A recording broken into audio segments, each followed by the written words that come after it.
దుష్ట ఆత్మల నుంచి వదిలించడం, బ్లాక్ మ్యాజిక్ నుంచి రక్షించడం కాకుండా కొత్తగా శైతానే డైరెక్ట్ గా మనుషుల్ని ఆవహించి వాళ్ళని చంపితే ఎలా ఉంటుంది అన్న స్టోరీ లైన్ మీద అయితే ఈ సినిమా అయితే తీశారు. లేటెస్ట్ గా నెట్ఫ్లిక్స్ రిలీజ్ అయిన డెలివరెన్స్ అనే సినిమా గురించి మనం మాట్లాడుకోబోతున్నాం. అంతకంటే ముందు మీరు మన ఛానల్ సబ్స్క్రైబ్ చేసుకోకపోతే వెంటనే సబ్స్క్రైబ్ చేసుకుని నోటిఫికేషన్ మీద యాక్టివేట్ చేయడం వల్ల ఫ్యూచర్ రాబోయే వీడియోస్ అయితే మిస్ అవ్వకుండా వీడియోని లైక్ చేసి చూడడం అయితే మొదలు పెట్టండి. అలాగే వీడియో బాగా నచ్చితే షేర్ చేయండి. ఇది ఒక హాలీవుడ్ హారర్ మూవీ, నెట్ఫ్లిక్స్ లో లేటెస్ట్ గా రిలీజ్ అయ్యి ట్రెండింగ్ లో ఉంది. ఇంకా ఈ మూవీ గురించి చెప్పాలంటే ఈ మూవీ చాలా స్లోగా ఉంటుంది. ఇది ఒక రియల్ ఇన్సిడెంట్ ని బేస్ చేసుకుని తీసిన సినిమా. ఇంకా ఈ సినిమా స్టోరీలోకి వెళ్దాం. ఈ మూవీలో హీరోయిన్ డైవర్స్ తీసుకుంటుంది. తన మదర్ అలాగే 3 పిల్లలతో కలిసి 6 నెలల్లోనే 3 ఇళ్లనైతే మారుస్తుంది.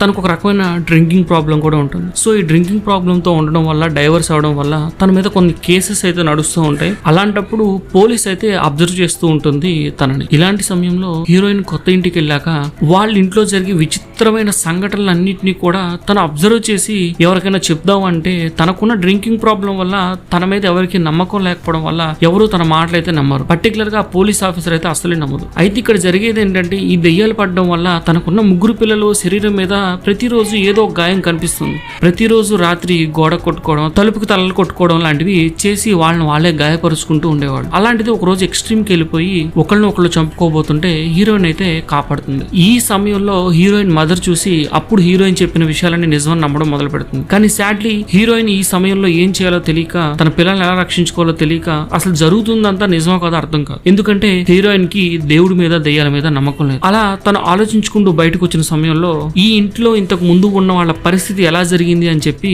దెయ్యాలు వదిలించే ఆవిడ తన ప్రయత్నిస్తూ ఆ శైతాన్ నుంచి అయితే ఇంతకు ముందు ఈ ఇంట్లో ఉన్న కుటుంబాన్ని రక్షించలేకపోయినా ఒక మంత్రగత్తె అయితే కనిపిస్తుంది హీరోయిన్ కి. హీరోయిన్ కి ఈ సిచ్యువేషన్ మొత్తం ఎక్స్ప్లెయిన్ చేసి ఆ శైతాన్ బారి నుంచి గనక నీ పిల్లల్ని నువ్వు రక్షించకపోతే నీ ఫ్యామిలీ మొత్తం కూడా చనిపోతారని అయితే తను చెప్తుంది. ఇలాంటి సమయంలో తను దేవుడిని నమ్మదు కదా, కానీ పిల్లల మీద ప్రేమతో సరే ఏదో ఒకటి చేద్దాం అని చెప్పి డిసైడ్ అవుతుంది. కానీ తను ఇంటికి వెళ్ళి చూసేటప్పటికే తన తల్లిని అయితే చంపేసి ఉంటారు ఈ 3 కలిసి. అప్పుడు హీరోయిన్ కి ఏం చేయాలో తెలియక ఈ దెయ్యాలు ఇవన్నీ చూసి భయపడి పిల్లల్ని తీసుకొని పారిపోవడం అయితే మొదలు పెడుతుంది. కానీ ఇదే సమయంలో తన కూతురు వీళ్ళ అమ్మ ఏదో తప్పు చేస్తుంది అని చెప్పి హీరోయిన్ మీద పోలీస్ కి అయితే కంప్లైంట్ చేస్తుంది. తను వచ్చి ఈ పిల్లలందరినీ కూడా వీళ్ళ పాస్టర్ హౌసెస్ కి అయితే పంపిస్తుంది. వీళ్ళందరూ పాస్టర్ హౌస్ కి వెళ్ళిన తర్వాత ఒక్కొక్కళ్ళు ఒక్కొక్క ఏరియాలో అయితే ఉంటారు. అందులోనూ ముఖ్యంగా చిన్న పిల్లోడిని అయితే ఈ శైతాన్ బాగా పట్టి పీడిస్తూ ఉంటుంది. ఈ చిన్న పిల్లోడిని హాస్పిటల్లో జాయిన్ చేస్తారు. హాస్పిటల్లో ఉండగానే ఈ పోలీస్ ఆఫీసర్ వచ్చి తన ఆరోగ్యం ఇంతలా ఎందుకు క్షీణించిందని చెక్ చేస్తూ ఉంటుంది. ఆ సమయంలోనే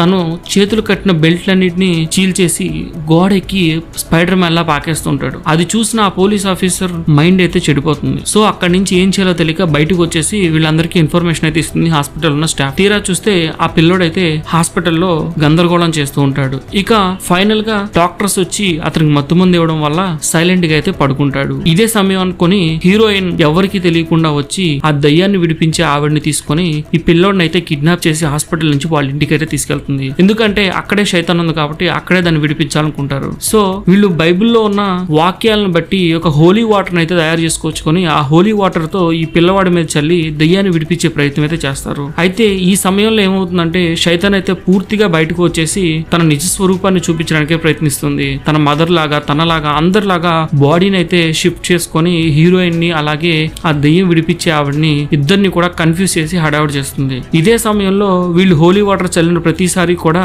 3 పిల్లల యొక్క శరీరం కూడా వీక్ అయిపోతుంటుంది. కొంతమంది అయితే రక్తం కక్కుతారు, కొంతమంది అయితే ఒంటి నిండా గోళ్లతో వాళ్ళని వాళ్ళే గాయపరుచుకుంటుంటారు. ఈ సమయంలో శైతాన్ ఇంకా తన శక్తిని అయితే పూర్తిగా పెంచేసి హీరోయిన్ ని అలాగే ఆ మంత్రగత్తెని ఇద్దరిని కూడా విపరీతంగా కొడుతుంది. ఈ దెబ్బలకైతే మంత్రగత్తె చనిపోతుంది. ఇక చివరగా దేవుడి మీద ఎటువంటి నమ్మకం లేకపోయినప్పటికీ కూడా మంత్రగత్తె చనిపోతూ హీరోయిన్ కి అయితే దేవుడిని నమ్ముకొని అతని వాక్యం గురించి అయితే చెప్పు, అదే ఈ శైతాన్ నుంచి మీకు రక్ష అని చెప్పడంతో పూర్తి నమ్మకంతో తన దగ్గర ఆ హోలీ వాటర్ లేకపోయినప్పటికీ దేవుడి పేరు తలుచుకుంటూ ఆ శైతాన్ మీద అయితే తన హ్యాండ్స్ ని చూపించి బెదిరించడంతో శైతాన్ అయితే పూర్తిగా కాలిపోయి భూమిలోకి వెళ్ళిపోతుంది. ఈ విధంగా తన పిల్లల్ని అయితే తను రక్షించుకుంటుంది. ఓవరాల్ గా ఈ సినిమా 2 గంటలు అయితే ఉంది. 2 గంటల్లో మొదటి 45 నిమిషాల పాటు కూడా క్యారెక్టర్ ఎస్టాబ్లిష్మెంట్ కోసమే సినిమా తీసుకోవడం నాకైతే బోరింగ్ అనిపించింది. ఆఫ్టర్ 45 మినిట్స్ తర్వాతనే అసలైన స్టోరీలోకి అయితే మనం వెళ్తాం. కానీ ఈ సినిమాకి డెప్త్ ఇచ్చింది ఏంటంటే ఇదంతా కూడా రియల్ ఇన్సిడెంట్ ని బేస్ చేసుకుని తీసామని చెప్పడం ఆశ్చర్యంగా అనిపించింది నాకు. మీకు ఇన్సిడెంట్ ముందే తెలిస్తే కనుక కింద కామెంట్ సెక్షన్ లో తెలియదు. ఈ వీడియో కనుక మీకు నచ్చినట్లయితే తప్పకుండా లైక్ చేయండి. అలా మన ఛానల్ సబ్స్క్రైబ్ చేసుకోవడం మర్చిపోకండి. నోటిఫికేషన్ మెయిల్ యాక్టివేట్ చేయడం వల్ల ఫ్యూచర్లో రాబోయే వీడియోస్ అయితే మిస్ అవ్వకుండా ఉంటారు.